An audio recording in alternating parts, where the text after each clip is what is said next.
So the DewFiend here, coming to you from the cockpit of the glorious Mosquito. Rocking the stars and bars. This is an American aircraft. However, it is identical in every way to the British aircraft.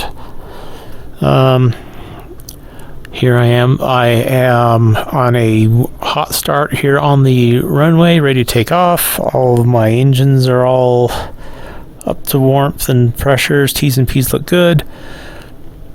I am ready for takeoff. There are a couple problems I've had with this in practice that I would like to illustrate. And please disregard this entire video if there is a tail wheel lock, but I do not see a tail wheel lock anywhere. And so I have to assume that there isn't one. Okay, so what that means is that without a tail wheel lock, this airplane is going to go wishy-washy whichever way it wants to go until there is enough air over the rudder to keep it in position. And there's no real way to fix that without using the brakes, without there being enough air over the tail for control. So what that means is that if there's a difference in the engine output between one engine or the other, or if there's any slight breeze or anything, that this airplane's going to do whatever it wants to do. And I've come up with a couple ways of getting around that. But first I would like to demonstrate the technique with me just gunning it and trying to use the wheels to control the aircraft before it gets to control speed with the rudder, air over the rudder. Here I'm going. I'm just going to gun it, and bad things are going to happen, just as a heads up. All right, here we go. So far, so good. I need to adjust right. Yep, you just left, and let's see. This is bad. This is bad. Using the rudder. Come on, rudder. Oh, nope. Ah. Okay. All right. Here we go. Here we go. Nope. Yeah, this is one of the problems I've had with this aircraft. Is that it is a really cool way to do the Tokyo drift, but nobody wants. That was not what I intended to do. And so, bad things are going to happen. Maybe. Yeah, bad things are going to happen. Here we go. I have absolutely no control here. And, yeah, that is one broken airplane. Okay. So, yeah. Yeah, that was bad. Let's try that again.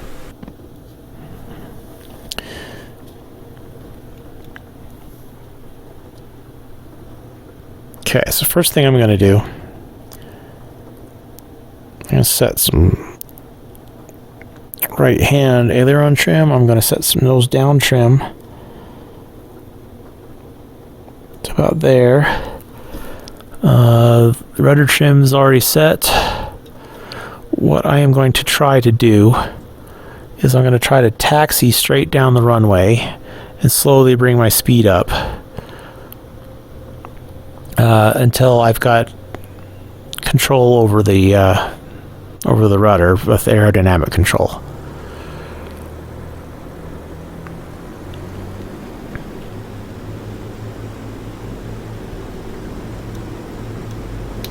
Gotta use some counteractive wheel brakes, and I've already lost it. All right. Yep.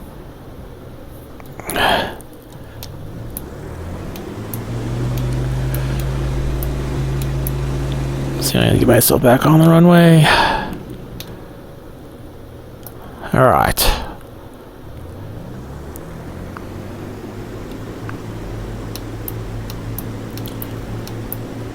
Gently, gently.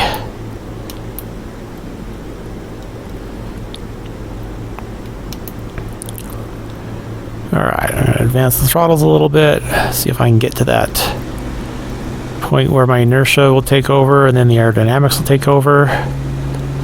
Testing it with some rudder. Looks like I've got some rudder authority. Alright, I'm going to bring the throttles up. Ooh, come on, rudder.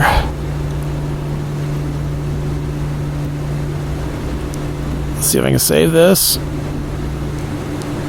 Yeah, and we're up. Okay. Sometimes that works better.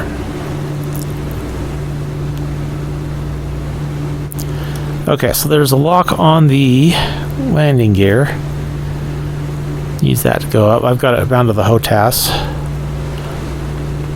Those red lights means on the landing gear undercarriage thing means that it's up. Now it's completely up, and I put it back down to the middle position. Alright.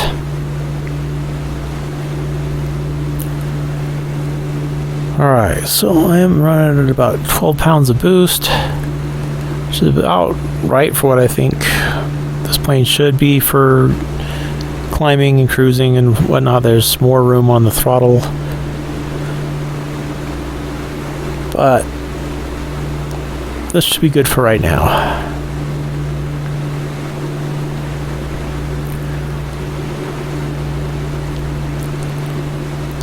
Let's circle around back to the airport, try to put it down.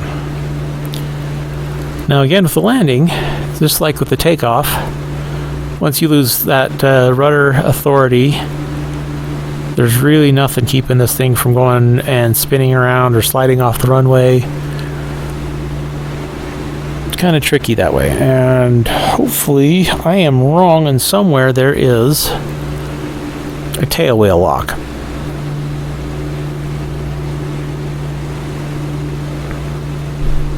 Should make my life a whole lot easier. There's my runway. I'm just going to get some space to land.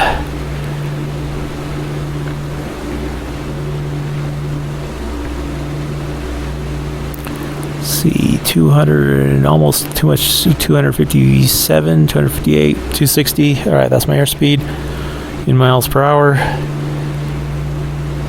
Good, good. All right.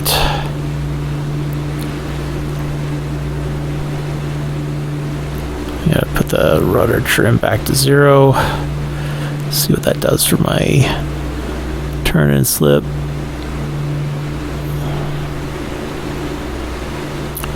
All right.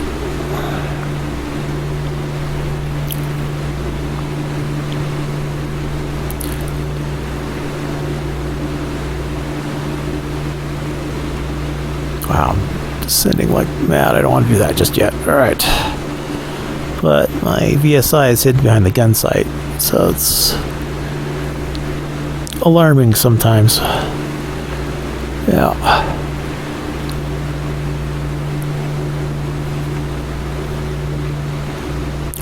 Alright, so I'm going to be, again, throttling back, get my airspeed under control. There's my warning for my landing gear.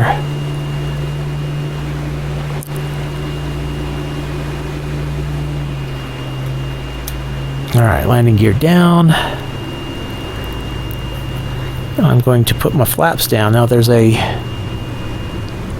lock there to keep you from putting your flaps down, and this is your flaps indicator. I'm going to go for about 20 degrees of flaps. Well, there, that's more than that, but I'm going to do a descending circle here because I'm too close to the runway.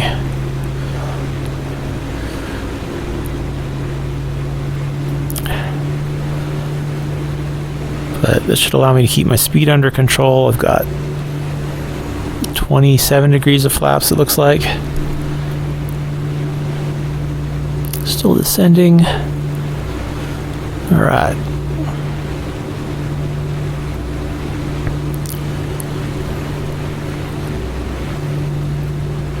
Airfield's behind me.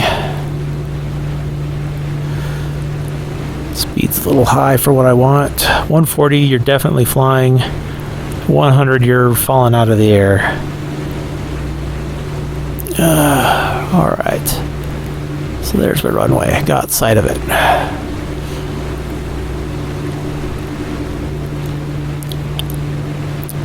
Okay. Coming in for a landing.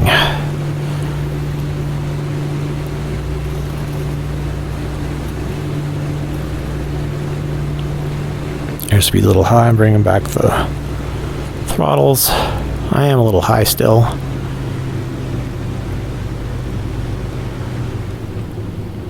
Throttles all the way back. It's a good long runway. I'm just going to try it.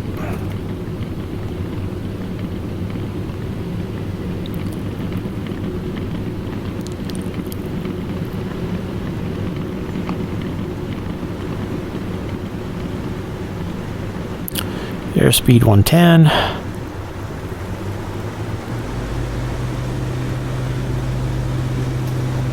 All right.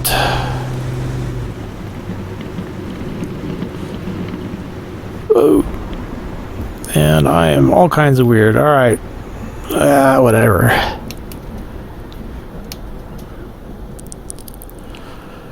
Well, I'm down. The airplane isn't broken. That was still a terrible landing. But I'll work on it. You guys work on it too. And yeah, DewFiend out. I'll let you know when I figure out the trick to landing this thing. Alright, as always, you know, if you like this kind of content, feel free to like, comment, and or subscribe.